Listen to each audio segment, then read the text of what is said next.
Hello, And welcome back, To Read the Room, a culture club. a podcast by Alexys. Kaylin. and Larsen. Today, our episode is the second part of our discussion of age gap relationships in media.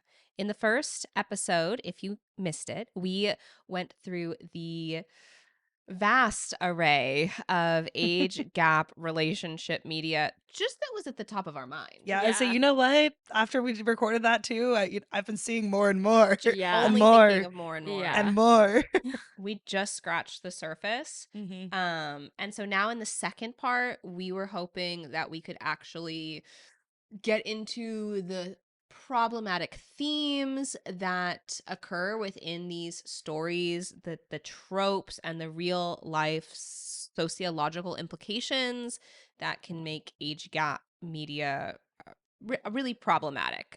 We had a really good metaphor in the first part where we talked about the importance of taking the scary thing out of the closet and Mhm. kind of unpacking it and unfolding it. Yeah. Which, if you didn't listen to the first Yeah. one, actually kind of came from the foreword Mm. in Lolita. Yeah. So. Right. Yeah. Right. Little known work. But we definitely recommend that if you're just hopping in during part 2 that you go back and listen to part 1. If you want to jump in here, of course, that's totally fine. Just as a brief note, here are the some of the works we talked about in the first part. We talked about Half His Age by Jeanette McCurdy, Lolita, as Larsen just mentioned, by Vladimir Nabokov. We talked about The Hunting Wives. Unfortunately. All the Ugly and Wonderful Things. Trespasses. Jane Eyre and Jane Austen. And all those fantasy romantasy books with hundreds of years of age gaps between non-human and human creatures. Problematic Summer Romance by Ali Hazelwood, and a whole slew of Other quick mentions, Yeah. ranging from Yeah. Baby Girl to Miss Robinson to Pretty Little Liars. And it all was kicked off in part by a place I love to take it back to, which is shitty reality television. And the recent Netflix show Age of Attraction, which features, unfortunately, real life people experimenting about if they can find love in an age gap. So with that, we can get into our points of analysis. I do think a common theme in regular life when these kind of things happen, but also just in a lot of the texts that we've talked about previously, is like the how does this become what is the situation of which you this is grown from. And I think a lot of that is like the broken family or the parent issue question, theme, whatever we're calling that. Yeah, it's kind of actually startling how, unfortunately, age gap relationship books and Disney movies have the common trope of dead parent. Yeah. Like, why is there this Yeah. similarity? I was noticing that in a lot of these works, there's either a broken home or there is a dead parent or there is an absent parent. Yeah. And it goes both ways Mhm. because, like, we have been talking about age gaps across different gendered relationships, but I think that because the predominant kind of age gap relationship we've discussed is an older male with a younger woman, that a lot of the times you're seeing an absent father and or a deceased father, and then a kind of chaotic or neurotic mother. Yeah. Or like, Yeah. just inattentive or even like narcissistic. Yes, yeah, absolutely. Like in some way neglecting this daughter. In Lolita, there's actually a quote where Nabokov writes, "The wayward child, the egotistic mother, the panting maniac. These are not only vivid characters in a unique story, they warn us of dangerous trends." Which, once again, how can you read that line and think Lolita is pro this age gap relationship? But one of the other texts we talked about, half his age, she has an absent father. He's mentioned he's alive, but he's not in her life. Mm-hmm. The mother, she attends, I think it's like Lovers and It's like Sex Addicts yeah, Anonymous.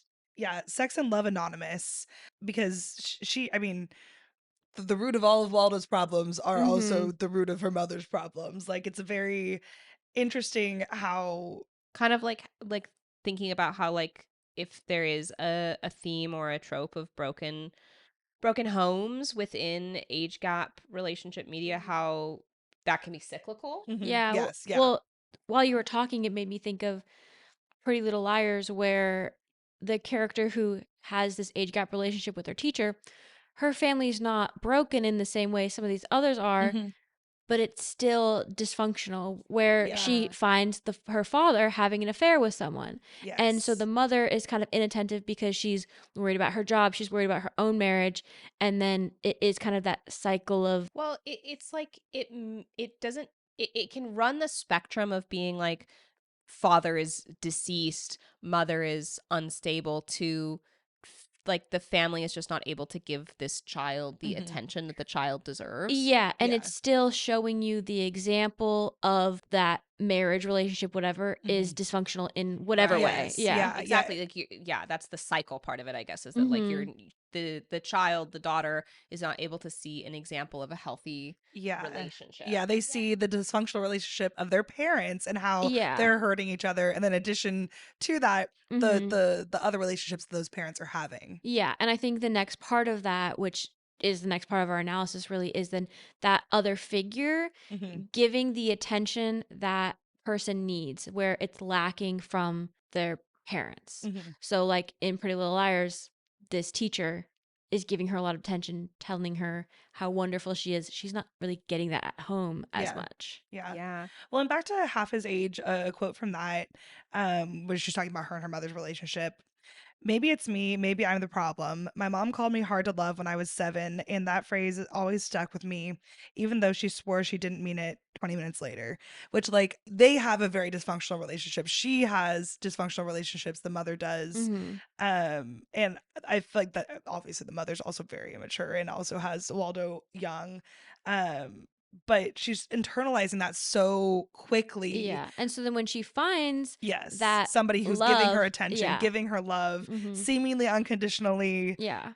Yeah, it makes the younger party so much more vulnerable Mhm. Mhm. because they're waiting for Yeah. somebody who is older to make them feel special, Mhm. and they're because they're vulnerable, wires can get crossed where Yeah. they maybe the attention can feel good even Mhm. if it is incredibly unhealthy. Yeah. Mhm. Well, I actually, even Yeah. in the fantasy realm of it, a lot of times it's a character that's like neglected in that they feel like they're doing all the heavy lifting. The whole Yeah. world is on their shoulders. They're not being taken care of the way that they're taking care of someone Yeah, else. like Feyre, she's the Exactly. youngest of the girls, and the But she's dad is the like, caretaker, yeah, she's the caretaker. The dad is he's I kind of guess MIA. disabled, yeah, kind of Yeah. MIA, and yeah, she And then she finds that someone's taking care of her. yes, yes, Yeah. I was even thinking like of Twilight. Like Yeah. hmm I think that that's an example that people would not typically Mhm. think about falling into that category. But Bella moves to Forks to live hmm with her single father who Mhm. loves her but has to be gone at work yeah, because her mom is kind of flighty and gets into like a Mhm. relationship, and hmm like her like Bella's mom is like part of her character is that she is absent and not very Yeah. motherly. yeah, And Well, and then then like yeah, Charlie, like while he's physically there, yeah. he's not really built to be a father. So there's like no, he's absent just in a forced different into way. yeah, Yeah. And yeah, there's so much of like Charlie where like he clearly loves Bella, but hmm like he also like yeah, doesn't father her. Mhm. he doesn't have those tools. He's Mhm. awkward Yes, in yes, moments where he needs to be like showing up for her, and Yeah. she's in a new town in a new school and she doesn't know anybody, and yeah, then she's already very isolated. this literally godly handsome creature starts Mhm. just freaking out Yeah, about her, Mhm. you know? Yeah. It's it's it's obsessed. a recipe for like disaster. Well, Yeah, yeah, it's a recipe for insane power imbalance over and over and over again, and abusive relationships over and over and over again. Yeah. So this girl that I know, her mother, kind of unstable, I would say, not does not have the healthiest relationships with men, and has kind of been like, what's it called? When you go for relationship. She has to be in a relationship. She Yeah. relationship hops. Yeah. Serial monogamous? Is that? Serial monogamous. Thank Ooh, you. Yeah. Thank you. yeah, Yes, that's yes, what yes. it is. And so it's very like very instant, you're like super committed to this Yeah. person, right? So she's dating this man when the girl I know is like 7 years old. And so then we graduate high school, so they're not dating anymore. They haven't been dating for probably, I don't know, my guesstimation is like 3 to 5 years. When she was around 7 years old was like how long the mom and this guy were dating. And then we went to college, and she started dating the man that her mother was dating. And Whoa. that's like the ultimate, like, Yeah. of this cycle. That is Yeah. disgusting. Yes. Like this Yeah. child that you I mean, if you're in a relationship with someone for multiple years, you helped raise that child. Yeah. Yeah. And like from 7 to 12, like, Mhm. guesstimation, like, that's a weird time for you to be in that person's life and then want to be physically in a relationship with them. As I mean, at least she was an adult, but still, like, is it grooming? Is it like, yeah, Yeah. weird dynamic for sure. It does Yeah. remind me of the book Trespasses, and just like the idea that like Yeah. one character went to the younger party's parents' parties. Yes. Yeah. Like Well, Yes. and that was a too much party, but well, yeah, the mother constantly talks about, Yes. oh, he's so attractive. We all loved him growing up. We all had Mhm. crushes on him growing up. Everybody in town knows he's the hottest Yeah. guy. Like, Yeah. yeah. if you know, if you're an adult and you know a child when they are a child, Mm-hmm. you cannot date them. It's not Yeah. allowed. They're off Yeah. limits. And we should have to say it. Like, why do you want this? Like, I mean, we're only in our just about to be 30s. Yeah. But like, any child that like, I just can't. Yeah. Most people, when you meet them at a certain point in like their life, they're that age in your brain. Like, Mhm. Yeah. One thing that I've been thinking about with this two-parter Mhm. is that often in real life, when we think about these relationships, we think about how creepy it is. We think about the men being disgusting, Mhm. especially because most often it's older man, Yeah. younger woman, or young It's girl. the most socially acceptable way. But often it's kind of like, what's wrong with this Mhm. guy? Yeah. But a lot of these media pieces are written by women or Yeah. marketed towards women. Mhm. Yeah. And I really like, for me, like, what about that either like sparks something for women? Like, what about it Mhm. do we is it something that people are drawn towards because in some circumstances they like it? Yeah. Or is it like some weird twisted reality where like we know it's bad and like And that's why we're yeah. Is it Yeah. because there is some sort of perceived safety in many ways, like dating an older person, Mhm. like monetarily, I hope. But like, is it that idea of being taken care of? Yeah. Or is it like a way to openly discuss it like we talked about earlier Yeah. with like Lolita like taking it out of the closet? Yeah. Well, and I do think, and I don't know the true statistics on this, but Mhm. I would say a lot of it is created for women. Yeah. But is a lot of it made by women? women? Like, I know Well, some of the ones we're talking about definitely are. Yeah. Um, And then what lens are the ones made by women taking it? yes. Yeah. And is it like a greater like grooming scheme Mhm. if of these movies made by men for women to consume or girls to Mhm. consume? Yeah. Yeah. Yeah. So, yeah, it's interesting, especially to think about the lens of where this does appeal to women Mhm. and when it does come from women. I do imagine that probably part of the age gap discourse that's been created by women has been as a way of like processing. Yeah, cuz it's just like literally the reality. Yeah. Yeah.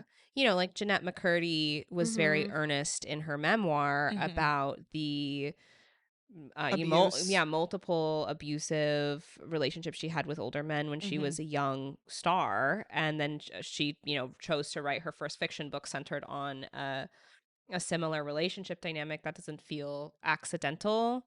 At the Mhm. same time, like, that's that's not all of it. I do think that there's women who have created this kind of literature and media, or consumed, a lot of women who have Mhm. consumed this kind of literature Oh and yeah. media because it scratches at an itch, or Yeah. maybe even like a taboo. Mhm. I admittedly, like, to get racy for a second, or not so much, Mhm. like, I like reading books that are about sex or that look at sex in a kind of like dissect the relationship dynamics kind of way, not in a kink kind of way. Yeah. Like, I'm not really so Yeah. much a smut reader, but I like reading books where people talk about what they want and what they desire. And one Mhm. thing that I've noticed, like, is a theme across those works, is how much for so many people, and that includes like a lot of women, sex is about power. Yeah. And so I think that that's at least one facet of the Mhm. popularity of these kinds of relationship dynamics, Yeah. is that there is a skew of power, and that can make them seem sexy even when we know it's wrong. Like a Pretty Little Liars Yeah. situation. So many young girls looked at that relationship and maybe that felt like a sexy relationship to them and they didn't quite know why. Mhm. Because I think when we're like young girls, we don't always have the language to put behind that, but Yeah. there's something about the abuse, to Yeah. be like transparent, the abuse of power Yeah. that actually can appeal to, I think, an area of human desire, even if it's taboo. Yeah. Well, I was Yeah. just thinking too, like a lot of times young girls are told that they mature so much faster Yes. and that they are just You should mature. date up because you're more mature. Yeah, Like, yeah. and that the guys their age Mhm. are immature. Mhm. And then so you kind of have that ingrained in you when you're maybe looking for someone, and then you have this older person who's now showing interest in you. Mhm. You're kind of already conditioned to think that it's Yeah. okay. Yeah. Absolutely. Well, it's almost like, to some level, the guys who are your age when you are growing up are Mhm. unappealing Yeah. because they're so immature. Like, even something that to me growing up was so very, very innocent. Like, I love the movie Clueless. Mhm. Mm. In that Yeah. movie, Cher is literally like, Yes. ugh, yuck, high school boys. Yeah. Like, it's gross to her because Yeah. they're immature Mhm. as compared to her in this stereotype, and then she goes for her older Stepbrother. college age ex stepbrother. Yeah. I was like, if I remember correctly, I really hope they are Which step is a lot siblings. less Yeah. wholesome when you say it like that. But Yes. okay, it's based off of Emma. Which, Where oh my gosh, you're so right. I didn't even think about that. yeah, Back that to Jane Austen. Yeah. Yeah. and Yeah. that It all is goes back. that is an age gap relationship. I think it is one of the bigger age gap relationships in her works. He's not her ex stepbrother. He's her like brother-in-law. Yeah. Her older sister married his brother. Yeah. Okay. So it's not That's a as little less I icky. A forgot lot it was less an icky. Emma adaptation. That's yeah. actually like so full circle and Yeah. funny. But yeah, I don't know. It was a question I asked myself when I was like thinking about the themes. Like, are these relationships? Because clearly Mhm. this is a trend. Like, clearly this has Mhm. been here for a Mhm. long time, and clearly it's not going away. Yeah. Yeah. Are they appealing, at least in part, because of they're forbidden? Because I started cataloging, in almost all the examples we thought of, it was like older brother's best friend, a Mhm. respected man from a different religion, Mhm. a powerful creature that is ancient and unhuman, your teacher, your boss, your mom's friend, Yeah. or your friend's son. Like, Mhm. in every example, there was so much, I shouldn't do this. This can't work. This Mhm. is doomed from the start. But it's also like star-crossed lovers. Yeah. Like it's sexy. We It's romanticize yeah, that. yeah. Yeah. And kind of on the same but different. When we're casting people Mm. in roles, Yeah. like thinking about just Grease, the youngest person that was on that cast that was casted as a high schooler was John Travolta, and he was 24. Like Rizzo, I believe, was like 39. The Like, original Euphoria. yes, yes, for real. But like, and that's not a great example of the age gap portion. It's just kind of like, why are we casting high schoolers that are literally 40-year-old people? But when you're casting people that are supposedly supposed to be around the same age in a movie like Singing in the Rain, Debbie Reynolds was 19 and Gene Kelly was 40. Yeah. Like, so you're casting these people that are in a relationship that is not perceived as an age gap relationship in the Mhm. movie, but the man is 20 years older than what he's portraying, or Mhm. at least what the woman is, Yeah. which is Well, just it's something that's so ingrained yes, in our culture that Yeah. like you can't escape it even in that yeah. circumstance where like they're supposed to be the same age or close to the Yeah, same age. but they're 20 years apart. Yeah. And there's a bunch of different examples of that. There were a couple different like listicles that had Mhm. and but some of these I'm like, I don't know if they're supposed to be the same age or not in the movie itself, you know? Yeah. That could be a whole other episode, but just Yeah. like how women in Hollywood are not allowed to age and like you Mhm. kind of age out of being that romantic lead, that like starring lady in your mid 30s and then you're Yeah. like the old lady, the mom, the whatever. You're no longer like can be cast in that role. Yeah, I think a great example of that is Get Smart. Anne Hathaway, 25. Steve Carell, 45. Yeah. Like, Steve Carell, he's a fine looking And you man, know but what? You know what? As much as I dislike that new Wuthering Heights adaptation, yeah. let's hear it from Margot Robbie taking a young woman's Yes, role. yes. Honestly. Especially since she's done the inverse many many a Yeah. time. Yeah. No, but it's true. Like, it's crazy that in Silver Linings Playbook, Jennifer Lawrence 22, Bradley Cooper's 37, Yeah. Yeah. and they're playing a couple. It just happens over and over again, and it's like how I think about how much of this is because of the way society has conditioned Mhm. our ideals of attraction. In the first part, Mhm. we started the episode by talking about the graphs Yeah. that Mhm. exist plotting for women the ideal attractive age of a man Mhm. Mhm. and how that moves as women age Mhm. versus how the same concept moves for men towards women as men age. And Most men are just Leonardo DiCaprio. exactly, most Yeah, men want a 21. 25-year-old. 21. 21. Yeah, you 21. Yeah. 21, 21. 21, 21, no matter how old they got. Whereas for women, it's like the age went up that they were most Yeah. attracted to went Yes. up kind of in alignment with their aging. So if you're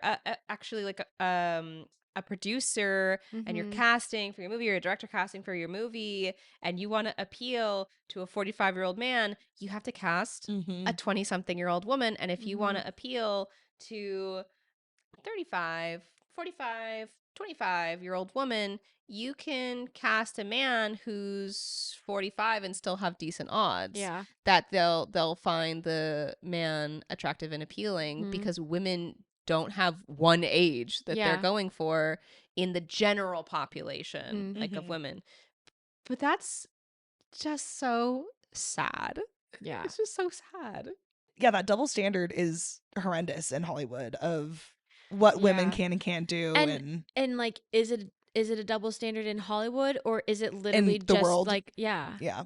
But I mean, kind of a little bit like we got to take some Hollywood got to take some ownership over that at some point, but like it is the I reflection of mean, the world that we're in. yeah, It's they're continuing to perpetuate that yeah. stereotype or like what is happening to us in society. And like a lot of these things for young women, young girls are very influential. We remember these things. Like Mhm. I was not a big Pretty Little Liars watcher. I watched probably like one or two seasons, Mhm. did not continue it. So why is it that I remember Arya and Ezra so much? You know, like I literally never watched the show, and I know that's the only thing I know about that show is that yeah. relationship. Yeah. Yeah, I mean, life imitates art and Mhm. Mhm. art imitates life. Yeah. So if you have a trend that is this pervasive in the media, if you have human nature that is allowed to become warped, they're going to feed off each other, Mhm. and that Mhm. itself becomes very cyclical. Mhm. And then we get some systems like the casting system Yeah. Yes. that are perpetuating a problem. And it goes back, I feel like, in part to something that we already mentioned, which is that infantilization of women, right? Like Mhm. the idea that there's some okayedness in these age gaps Mhm. because women mature so much faster Well, than men. yeah, but then there's like the, oh, I'm gonna take care of you. Mhm. Like, you don't need to worry about anything. Mhm. Yeah, it's both. It's like this Yeah. weird dichotomy. It's like Madonna whore, Yeah, like Yes. you're so mature, which is why I'm attracted to a lot of times it's like Yeah. I'm attracted to your mind, Yeah. you know? it's Your okay mind is because you're so so mature, and yes. also I need to take Don't worry, little care of girl. you. Yeah, Yeah. your mind's so mature, but like I actually know best. So Mhm. just shut the fuck up and let me tell you what we're Yeah. supposed to do. And then You're I want your emotional support, but then Yeah. still it's flipped on its head. and like the biggest line, you're not like other girls. No, of course Oh, not. it like gives like a 50 Shades of Grey energy of like Christian Grey going to Anastasia or whatever her name is, Dakota Johnson, Mhm. and being like, this is what you're gonna eat, this is what you're gonna wear, this is what kind Yeah. of birth control you're gonna take. I'm Mhm. gonna take care of you. You're not gonna have to think about anything Mhm. other than being my sex slave, Mhm. essentially. Yeah. Yeah. Yeah, there was a couple of different points in Half His Age where this dichotomy is playing out. But at one point she says, "What do you tell someone when they're looking for reassurance that you legitimately can't give them?" Like, he's a 40-year-old man, she's a teenager. Mhm. He's ruining his life. He's gonna get divorced. Like, Yeah. she has no frame of reference. Another personal anecdote. I remember when we were in college, Mhm. we had a friend Which one? we had a friend who was doing like the sugar daddy situation. Yeah. And Again, which one? yeah. And she was making a lot of money from this Mhm. situation. And I remember we were like, immediately, what is wrong with it? Because this guy was a doctor Mhm. in his like 40s or something. And we were like, what is wrong with him that he can't get someone his own age or Yeah. closer to his age? Why is he coming after this 21-year-old And girl? supposedly they weren't having sex.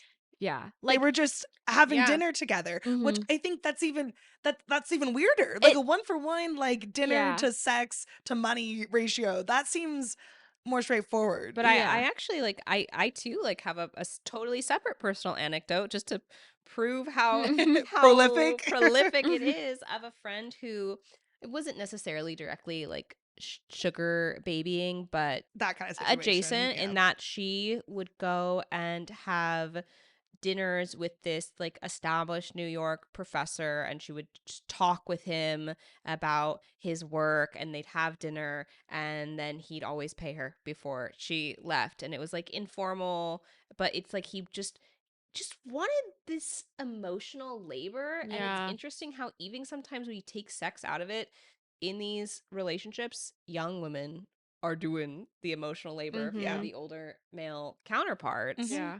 It's a weird contradiction that the man is supposed to have more control and more power, Mhm. and yet will put so much on a younger girl. Yeah.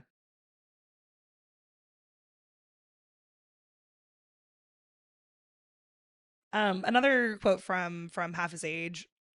"Well, thanks for being so understanding," he says. "The life drains from my eyes and a prickly sensation trickles down my spine. Last time he said this, I doubted him. Doubted that he was actually complimenting me and not just conditioning me, trying to reinforce a behavior that made his life easier.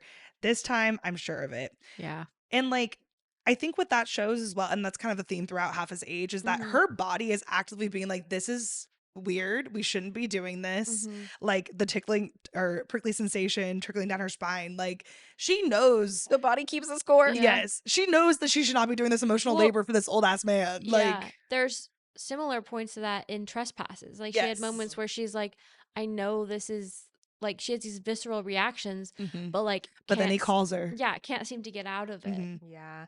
I think one of the most like perverse examples of the way that men oftentimes in these situations will spin it onto their younger girl counterparts is back at Lolita, which is Mhm. kind of, it's a progenitor in this genre, Mhm. like how Humbert he creates a definition for the kind of girls who Mhm. are special Yeah. enough to be sought after by him. He basically blames the young girls themselves Mhm. by creating the definition of a nymphette, which is certain girls between the ages of 9 and 14. Mhm.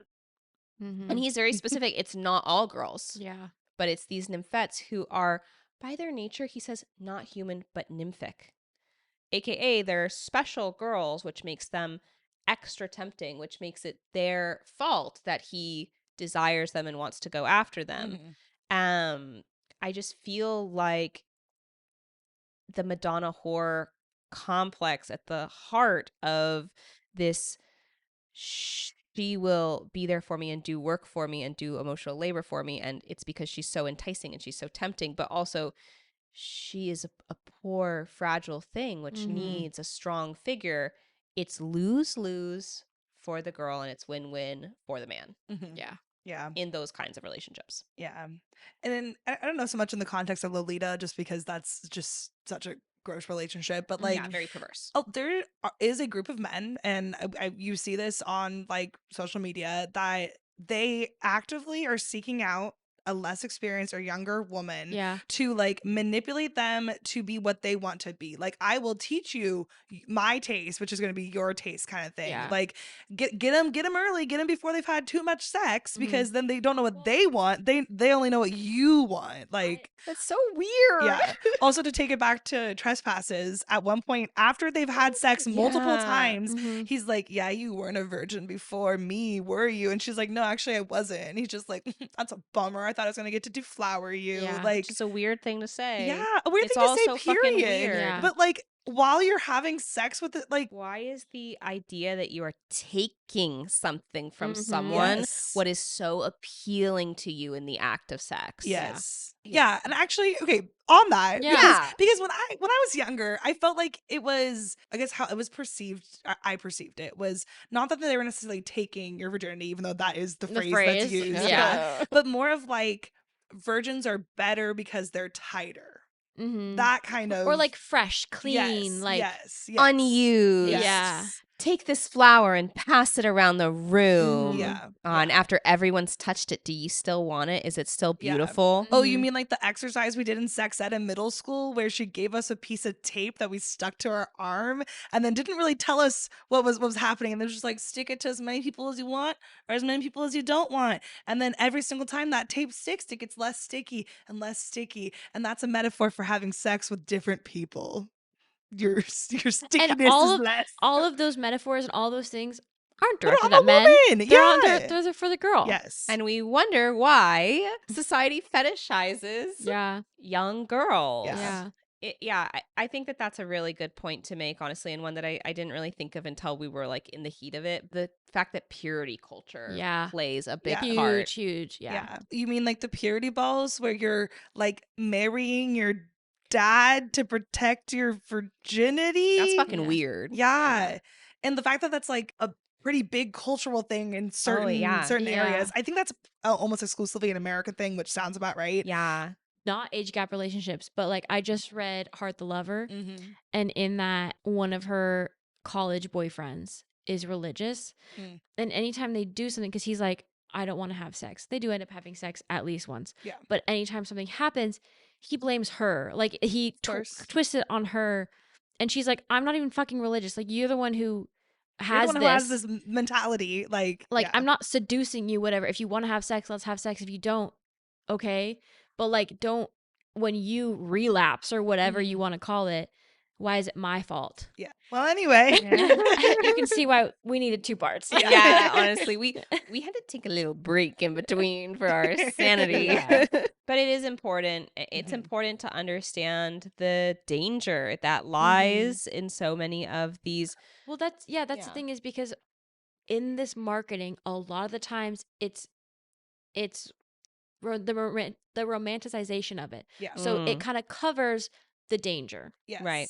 Yes. And like we've mentioned, our characters are saying like, this is crazy, we shouldn't be doing this. But like Kushla, she would still be with Michael if he wasn't assassinated. Yeah. Right? I mean, realistically, I mean, he would have had to Yeah. leave his wife, And- et cetera, et cetera. And I But wonder if in some of these books, there's nuances to all of it. Depends on who's writing it, Mhm. whatever.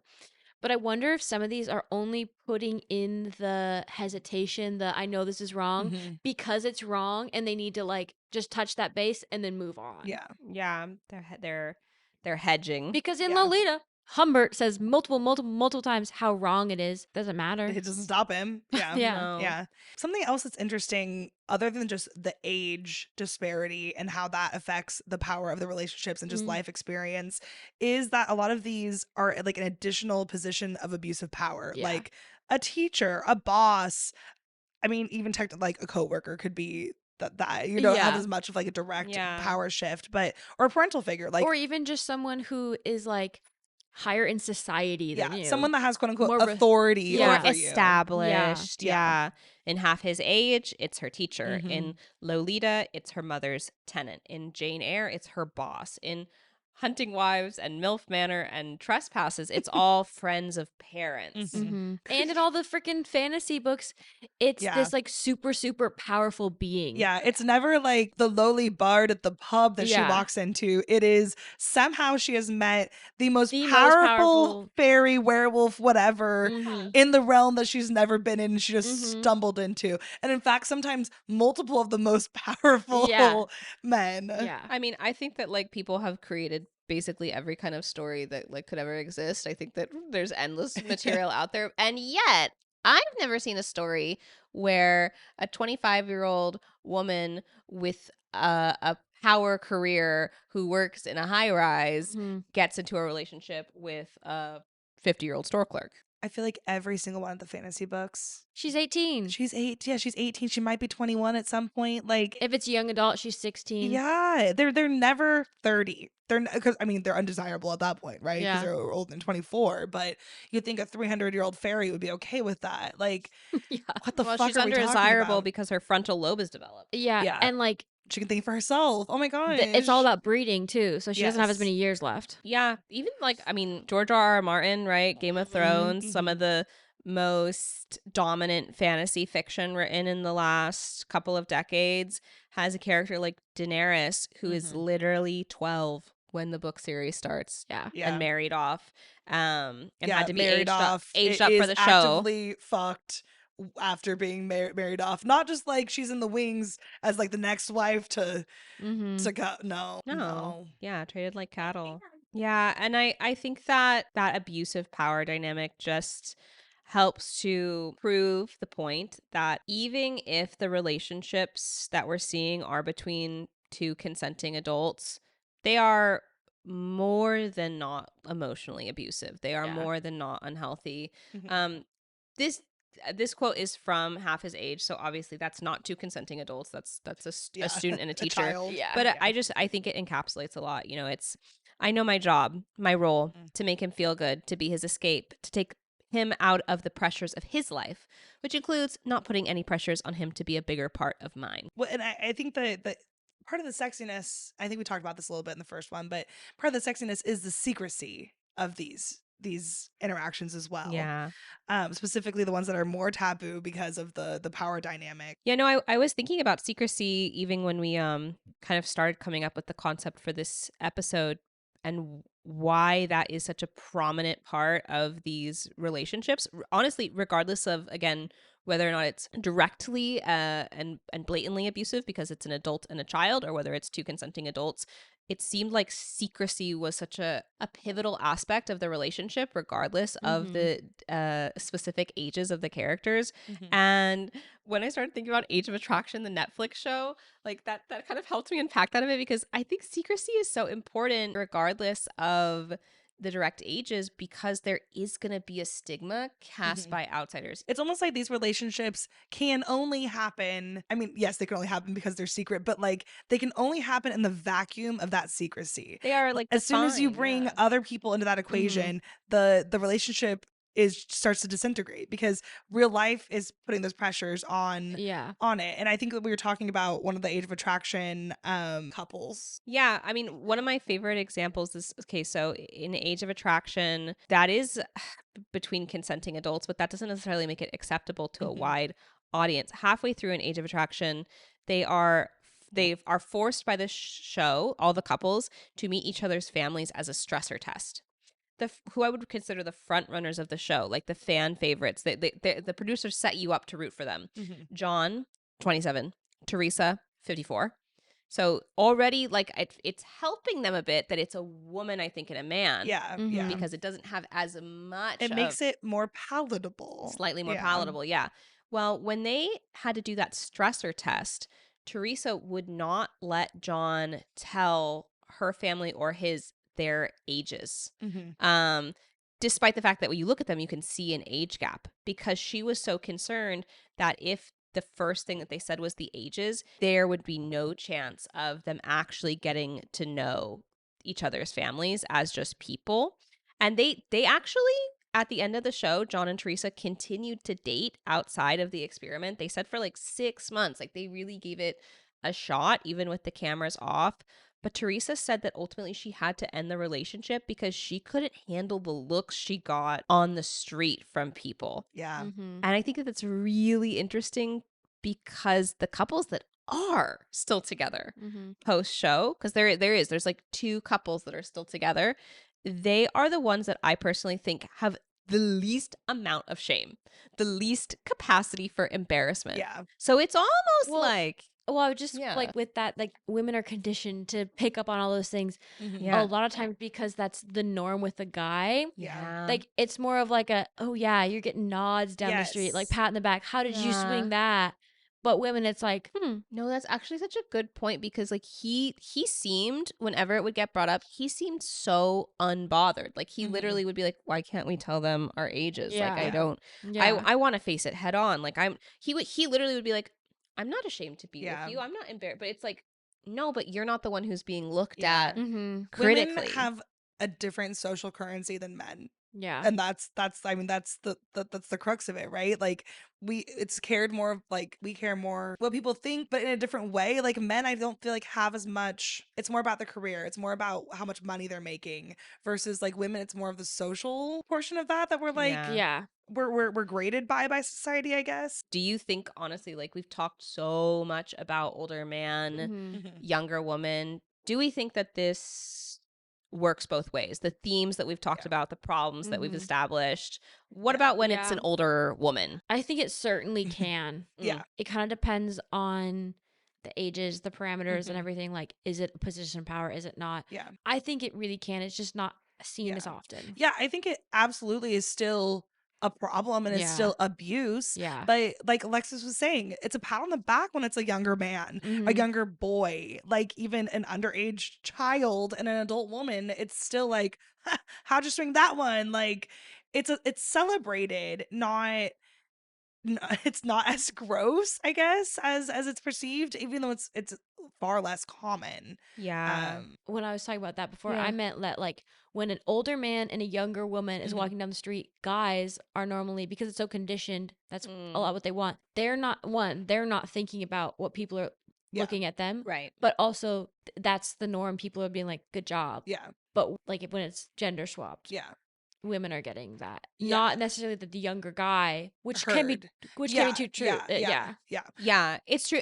I think again that goes both ways. Like both what Larson is Mhm. saying in that if a 45-year-old man is walking down the street with a 20-year-old, Mhm. people are going to look at him and go, "Damn, Yes. good for him." And Mhm. when I say people, I mean men Yeah. are going to look at Mhm. him and they're going to applaud him for that. But also in many such cases of an older woman preying upon a Mhm. younger Mhm. boy, It's like she's a cougar in Yes. their Yes. little like world, you know? yeah, one of the things that really ticks me off, especially as a teacher, is that whenever I see posts on social media about older teach I shouldn't say older, like young teachers, like a Mhm. 20 something Mhm. female teacher Yeah.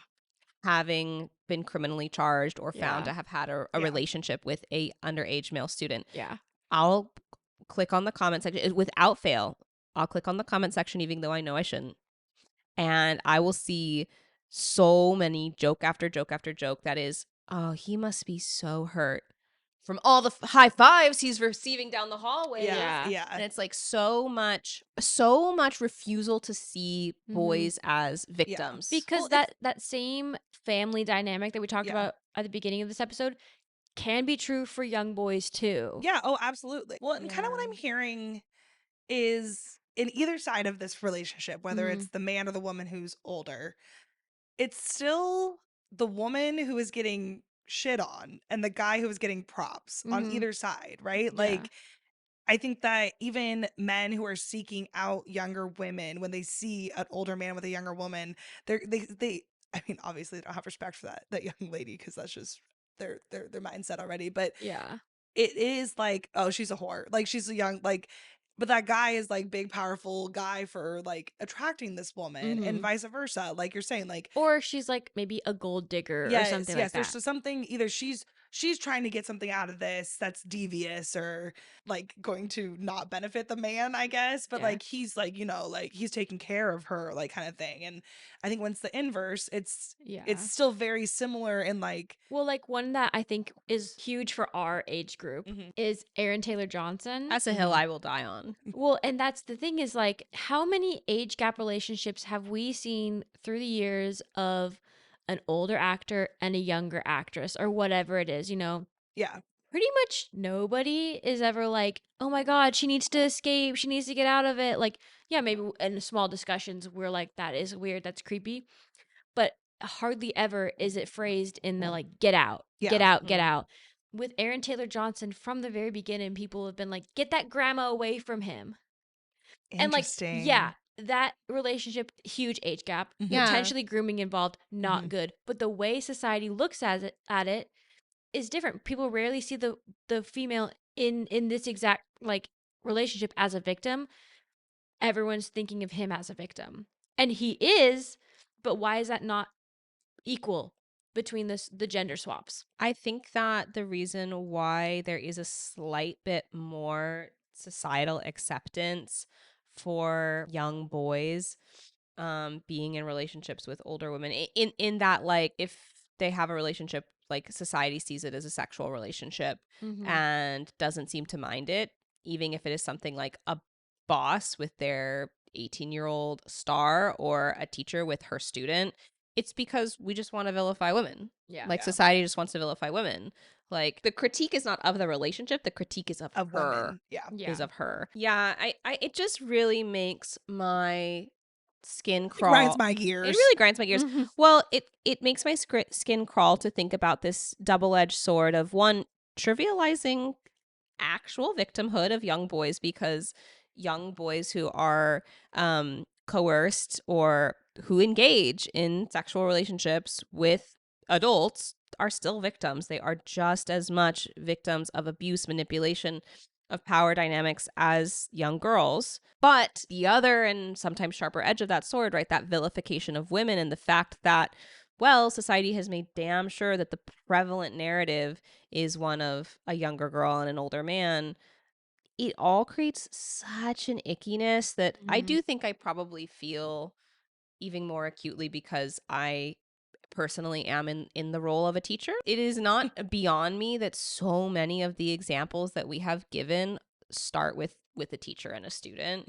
And it makes my stomach literally flip Yeah. to think about. I have to dissociate it in my mind to talk about the trend of it versus like my actual work and my actual students and the actual young people that I know, because something I do think has to be broken inside of you to, as a teacher, abuse your power and manipulate a relationship with your students in that way. And yet at the same time, society engages with these narratives so much. One really good example of that is that I was recently talking with one of my like mother's older friends. I had just met her for the first time at like a family lunch, and within 2 minutes of conversation, I think all I had said was, "Hey, my name is," and My name is Alexys, and I am a teacher. and I'm a teacher. Making small talk within that first bit of conversation. She went, "Oh, a teacher." She was like, "Oh, you must have those boys flirting with you, cuddling. What do you do when your boy students, the young boys, they must be all about you." Like, how on earth is that the first thing that you like think of when you think of a female teacher? Before even asking, like, Yeah. what Like, do you teach? yeah, what subject? What? Yeah. And like, as a high schooler, there were definitely teachers that maybe we would say very explicit things about that they probably knew.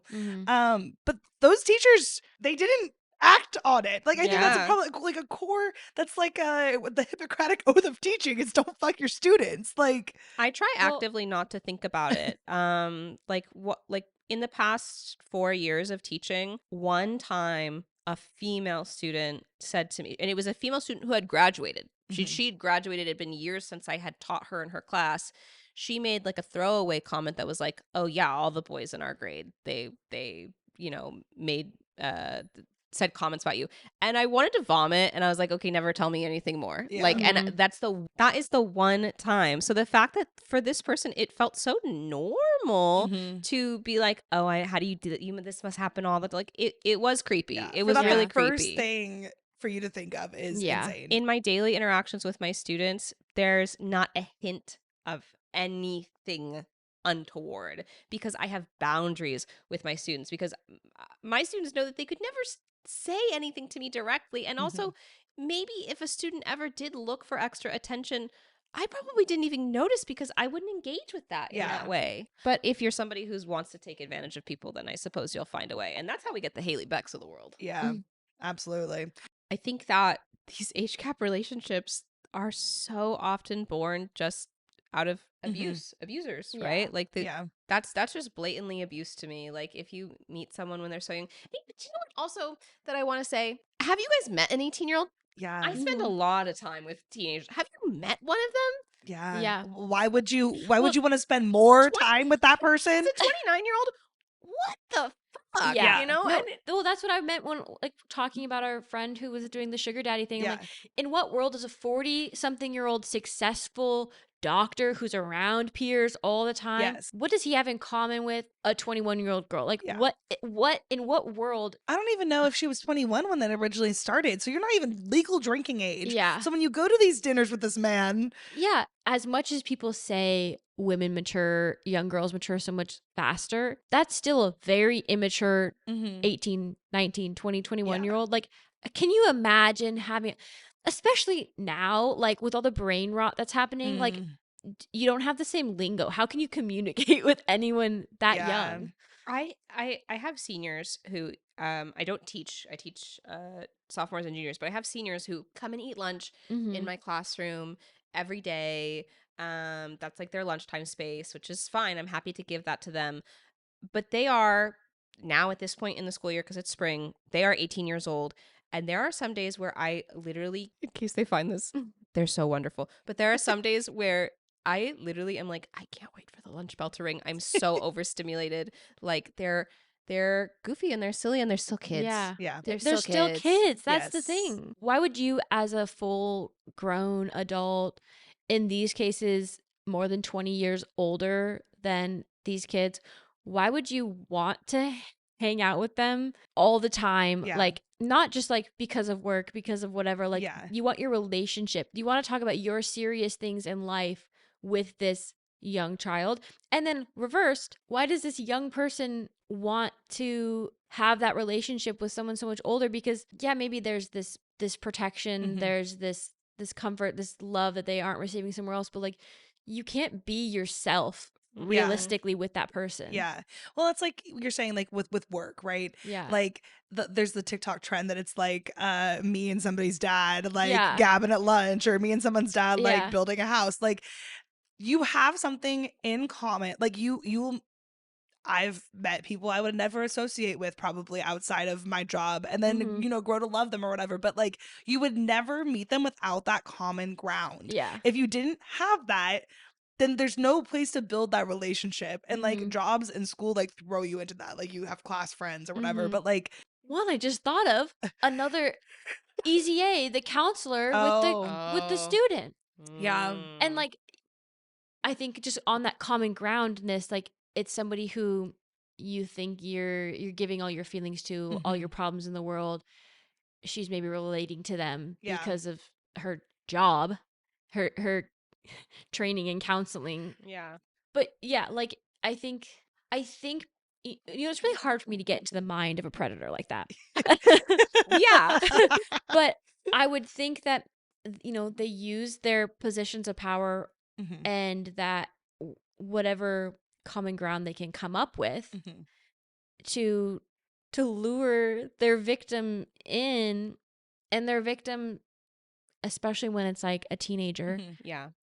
doesn't perceive that as grooming. Yeah. Well, then it's a bait and switch, right? Yeah. Like you are this mature woman and you have all these things, and now you just are this person that I just shit on, not literally shit on, but Mhm. like you are a person that I can manipulate. I'm in control of your life. I am the one that has power here, and it just flipped in the inverse of how the introduction was made, right? Yeah. Yeah. I mean, it makes me queasy to think about, but Yeah. to get to the place of any of the relationships that we've talked about, Mm-hmm. I would have to professionally, Get a lobotomy. personally, Oh. morally step so Mm-hmm. far beyond the Yeah. bounds of what any regular person would think is acceptable.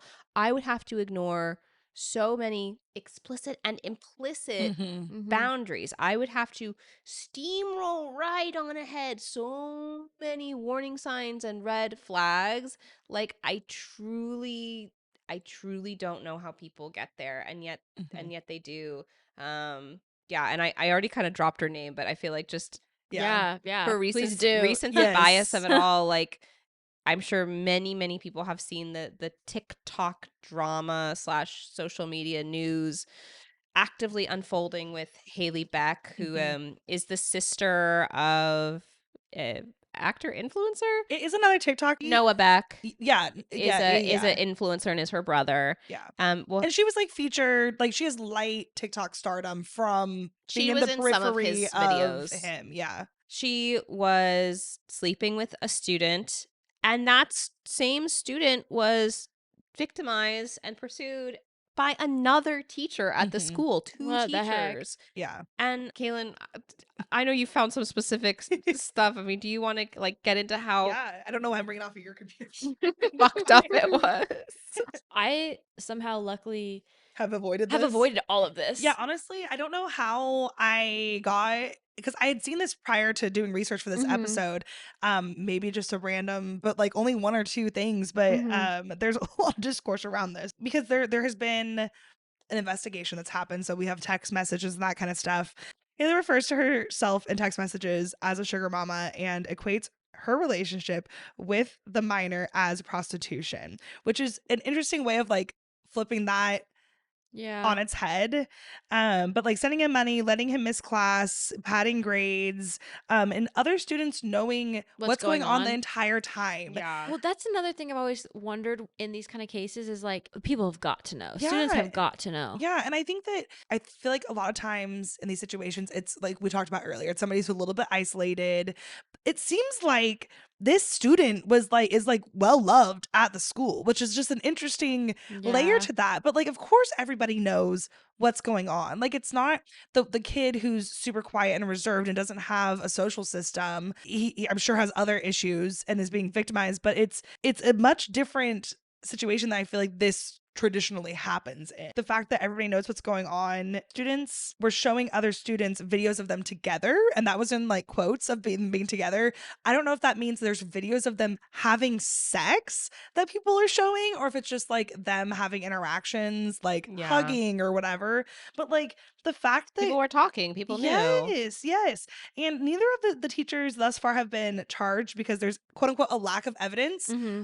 I didn't even mention all The whole evidence. world's talking about it. Yes. But it kind of goes back to the thing of like the internet is giving this boy like props for scoring these teachers. Mm-hmm. It's really crazy how that can be so skewed Yeah. so fast. So there is a movie called May December that I watched it. It was pretty, but it falls definitely into this category. It was a 2023 American psychological black comedy. Had Natalie Portman and Julianne Moore in it, but it's a mirroring of the Mary Kay Letourneau scandal, wherein there's a 23-year age gap between the characters.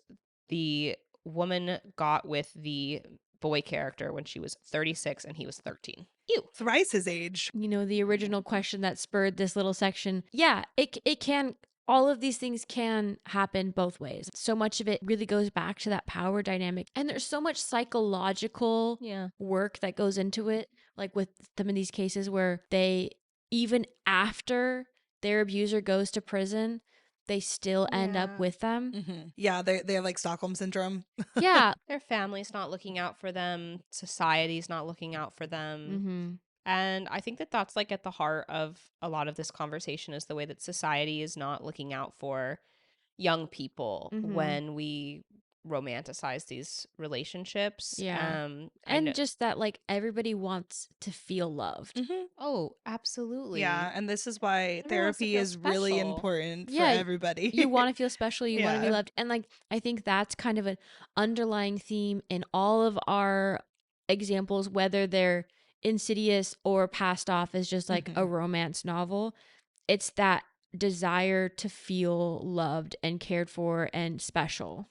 Yeah. There is a real danger in having audiences potentially misunderstand Definitely. these themes and this trend. You know, when a book with an abusive age gap relationship is sold as a romance, as so many of the examples that we've given have been, does that fall on the publisher, on the author, on society for having this clear hunger for these stories? Yeah.